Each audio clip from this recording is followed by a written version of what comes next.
Cette année, le thème du Forum sur paix et sécurité en Afrique, les défis actuels du multilatéralisme. Le sujet s'impose de lui-même, tant les défis du multilatéralisme dans ces domaines en Afrique et ailleurs sont à la fois multiples, complexes, mais surtout persistants.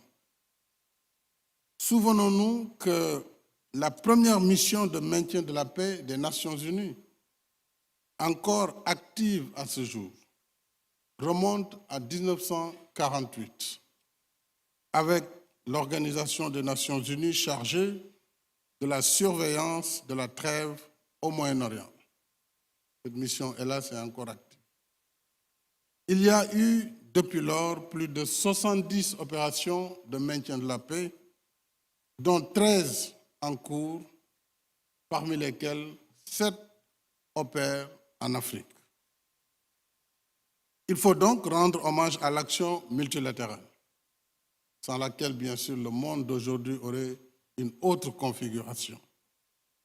Au fil du temps, les missions de paix des Nations Unies ont considérablement évolué.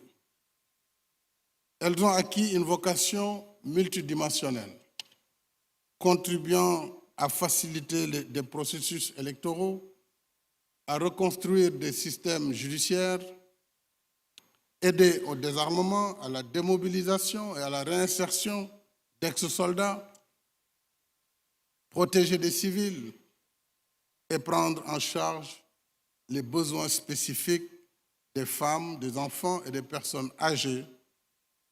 Les succès du multilatéralisme, de ce point de vue, sont indéniables.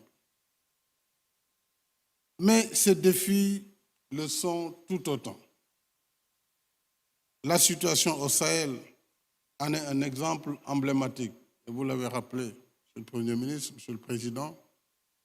Il y a plus de 6 ans, la mission multidimensionnelle intégrée des Nations Unies au Mali, la MINUSMA, créée par le Conseil de sécurité avec comme mission l'appui aux efforts de stabilisation du pays, la protection des civils et le rétablissement de l'autorité de l'État sur l'ensemble, et je pèse mes mots, sur l'ensemble du territoire malien.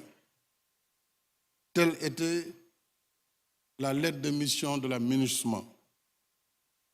D'un effectif de 6 491 éléments à ses débuts, la MINUSMA en compte aujourd'hui 14 400. 14 400, soit plus que le double. Paradoxalement, l'agression terroriste contre le Mali s'est intensifiée.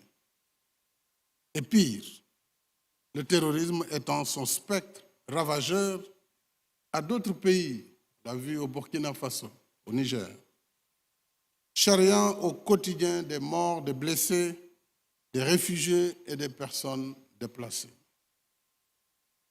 Les attaques sont devenues fréquentes, plus meurtrières et plus audacieuses, puisque de plus en plus, les terroristes s'en prennent aux forces de défense et de sécurité elles-mêmes, jusque dans leur casernes. Posons alors les questions de fond, telles que le président Razouani nous y invite, parler en langue de bois. Ces questions, pourquoi, en dépit de la présence plus massive de forces internationales, la situation continue de se dégrader au Sahel? J'espère que le Forum nous apportera les réponses à cette question. Comment articuler et coordonner les différentes initiatives déployées sur le terrain, on les a listées, de façon à rendre leur action plus cohérente et plus efficace?